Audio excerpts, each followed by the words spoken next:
With the minimum wage set to rise 9.8% on 1 April 2024, Stephen Evans asks, should the national minimum wage be raised further to support growth and good work? The upcoming general election will take place against the backdrop of average real wages £12,000 per year lower than if pre-financial crisis trends had continued, an unprecedented lost 15 years of wage growth.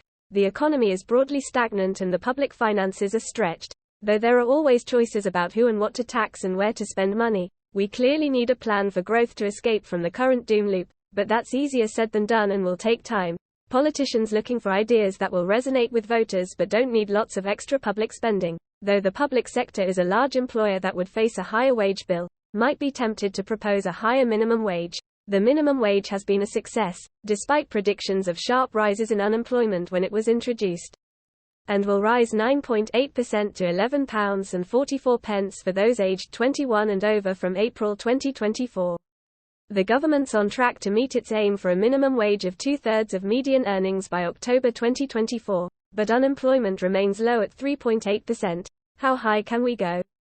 Given this success and the substantial increases in the minimum wage in recent years, why not go further and pledge to raise the minimum wage to £15 per hour and extend it to younger age groups?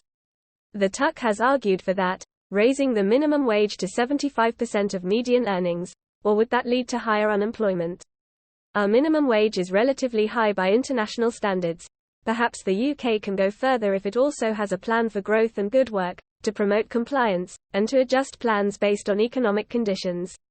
After all, employers are still struggling to fill vacancies and worker bargaining power has declined in recent decades, while countries such as France have higher minimum wages. This might even help to kickstart growth by putting more money in people's pockets and pushing employers to raise productivity to match higher wages. A plan for growth and rising wages. One of the successes of the minimum wage has been the consensus approach taken.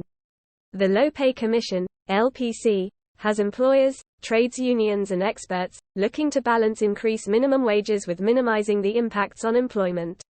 We should always be wary about pledging increases without at least some caveats about economic conditions. Could political parties pledge for minimum wages to match real living wages, or the TUC's goal of 75% of median wages, with the speed of getting there determined by the LPC? Of course, in practice there is no fixed hourly rate that is enough to live on. What's enough depends on the hours you work and your circumstances. The real living wage is therefore a guide. But even if the minimum wage matched it, we would still need support in the benefit system for people in work, for housing, children and disability. The role of employment rights. We also know that employers can respond to increases in the minimum wage by reducing other benefits, such as break times or overtime rates, or increasing use of flexible or insecure, depending on your perspective, forms of work. A higher hourly pay rate might not help people if they don't know what hours they'll be working week to week, or if they don't have sufficient hours. That could make the case for a right to request secure work, such as guaranteed hours, after a certain time in work.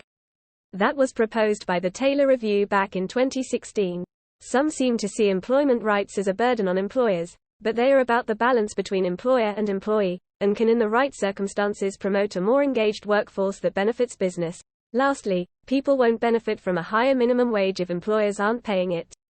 The government has just named 500 firms who've underpaid, 35% because deductions for meals etc. took people below the minimum, 31% because unpaid working time took people below the minimum, and 16% for paying the incorrect apprenticeship rate.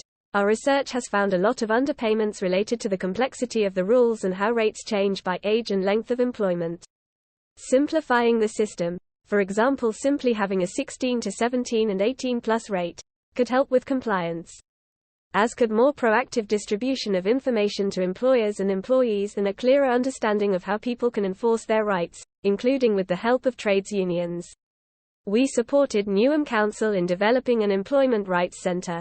All of this points to the need for a holistic view of what we think good work means, what the minimum standards at work should look like, how we encourage employers to go beyond that minimum, and how we support people to work with their employers to improve working conditions and take action when employers fall short. In that way, improving labor market conditions and rights can be part of a plan for growth, and growth that benefits everyone, rather than only being seen as a burden on business. By Stephen Evans, Chief Executive, Learning and Work Institute.